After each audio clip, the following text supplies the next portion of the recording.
Welcome to Khyati connects. నేను మీ విద్య. Deputy CM, deputy speaker పదవుల్లో ఉన్న వారిపై బహిరంగంగా సభ్య సమాజం తలదించుకునేలా నోటికొచ్చినట్లు మాట్లాడుతుంటే ప్రభుత్వం ఎందుకు చర్యలు తీసుకోవడం లేదు? జడ శ్రవణ్ కుమార్ చేసిన అనుచిత వ్యాఖ్యలపై Andhra Pradesh assembly deputy speaker Raghurama Krishnamraju సంధించిన ఈ ప్రశ్నలు ఇప్పుడు ఏపీ రాజకీయ వర్గాలలో తీవ్ర సంచలనంగా మారాయి. సమాజంలో కుల మతాల మధ్య చిచ్చుపెట్టేలా మాట్లాడుతున్న మాజీ మెజిస్ట్రేట్ జడ శ్రవణ్ కుమార్ పై పోలీసులు ఎందుకు ఉదాసీనంగా వ్యవహరిస్తున్నారంటూ ఆయన నిలదీశారు. పక్క రాష్ట్రమైన తమిళనాడు కోర్టుల తీర్పులను ఉదాహరణగా చూపిస్తూ ఏపీలో సాగుతున్న చట్టపరమైన పరిణామాలపై రఘురామరాజు వేసిన పొలిటికల్ బాంబ్ ఇప్పుడు హాట్ టాపిక్ గా మారింది. అసలు ఈ ఇద్దరు నేతల మధ్య రేగిన వివాదం ఏంటి? న్యాయపరమైన సమానత్వంపై రఘురామ లేవనెత్తిన అభ్యంతరాల పూర్తి వివరాలేమిటో ఇప్పుడు ఈ వీడియోలో క్లియర్ గా చూద్దాం.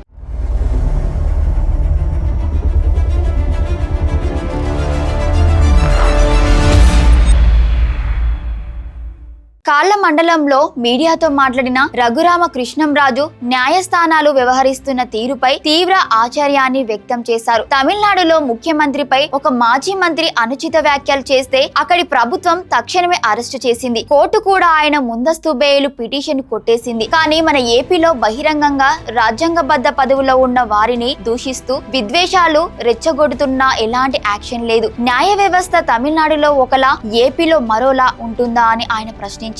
డిప్యూటీ సీఎం పవన్ కళ్యాణ్ దళిత క్రైస్తవుల అంశాన్ని ప్రస్తావిస్తూ జడ శ్రవణ్ కుమార్ గతంలో చేసిన నాలుక కోస్తాం లాంటి తీవ్ర వ్యాఖ్యలను ఈ సందర్భంగా రఘురామరాజు గుర్తు చేశారు. తనపై ఇలాంటి నేరపూరిత బెదిరింపులకు పాల్పడిన వ్యక్తిపై ఇప్పటికే పోలీస్ స్టేషన్ లో కేసు నమోదైనప్పటికీ అరెస్టు చేయకపోవడంపై ఆయన అసంతృప్తి వ్యక్తం చేశారు. జడ శ్రవణ్ కుమార్ దాఖలు చేసిన పిటిషన్ పై ఏపీ హైకోర్టు స్పందిస్తూ ఆయనపై ఎలాంటి కఠిన చర్యలు తీసుకోవద్దని ఆదేశిస్తూ కేసును 4 వారాల పాటు వాయిదా వేయడంపై రఘురామరాజు విస్మయం వ్యక్తం చేశారు. చట్టాన్ని ఉల్లంఘించిన వ్యక్తిపై చర్యలు తీసుకోవద్దని కోర్టులు చెప్పడం హాస్యాస్పదంగా ఉందన్నారు. ఈ కేసు విచారణ సమయంలో కూటమి ప్రభుత్వ పబ్లిక్ ప్రాసిక్యూటర్ కోర్టులో సరైన రీతిలో వాదనలు వినిపించలేకపోయారేమోనని రఘురామ అనుమానం వ్యక్తం చేశారు. ప్రభుత్వ లాయర్లు గట్టిగా వాదించకపోవడం వల్లే నిందితులకు చట్టం నుంచి ఇలాంటి ఊరట లభిస్తోందని ఆయన అభిప్రాయపడ్డారు. ప్రజలకు ఎక్కడైనా అన్యాయం జరిగితే దాన్ని ప్రభుత్వం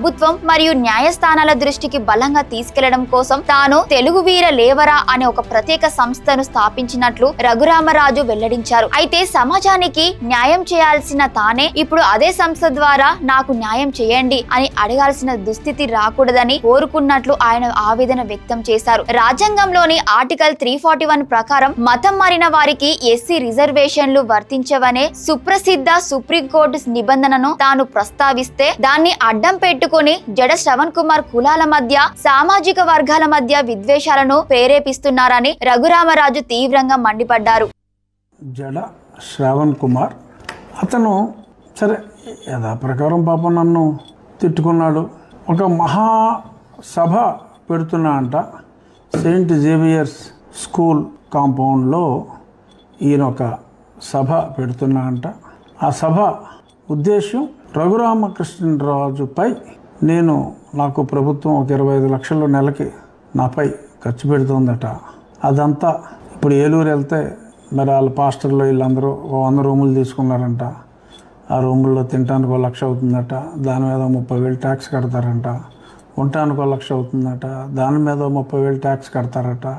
ఇలా కట్టిన ట్యాక్సులన్నీ మాకు అందులో ఎంతో కొంత నాకిచ్చే జీతంలోనూ నాపై ఖర్చు పెట్టి దాంట్లోనూ తృణమోపనం ఉంటుంది. కాబట్టి వాళ్ళు చెప్పిన మాట వినాలట.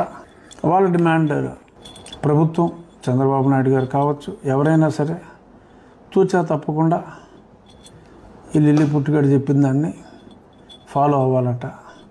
ఈ మాజీ మేజిస్ట్రేటు ఏదో జడ్జి అని అలాగని ఇలాగని. మొత్తానికి ఏపీలో యూట్యూబర్ల అరెస్టుల రచ్చ ముదురుతున్న సమయంలోనే డిప్యూటీ స్పీకర్ రఘురామరాజు వర్సెస్ జడ శ్రవణ్ కుమార్ వివాదం కూడా పీక్స్ కు చేరింది. ఒక ప్రజా ప్రతినిధిగా డిప్యూటీ స్పీకర్ హోదాలో ఉండి కూడా తనపై వ్యాఖ్యలు చేసిన వారిపై చర్యలు తీసుకోవడం లేదని రఘురామ చేసిన కామెంట్లు కూటమి ప్రభుత్వంలో అంతర్గత చర్చకు దారితీస్తున్నాయి. రాబోయే రోజుల్లో హోంశాఖ మరియు పోలీసులు ఈ వ్యవహారంపై ఎలా స్పందిస్తారనేది ఆసక్తికరంగా మారింది. మరి జడ శ్రవణ్ కుమార్ వ్యాఖ్యలపై న్యాయపరమైన సమానత్వంపై డిప్యూటీ స్పీకర్ రఘురామరాజు చేసిన ఈ సంచలన కామెంట్లపై మీ అభిప్రాయం ఏంటి? కింద కామెంట్ సెక్షన్ లో తప్పకుండా షేర్ చేయండి. మరిన్ని తాజా పొలిటికల్ విశ్లేషణ కోసం చూస్తూనే ఉండండి. Thank you for watching Khyati connects.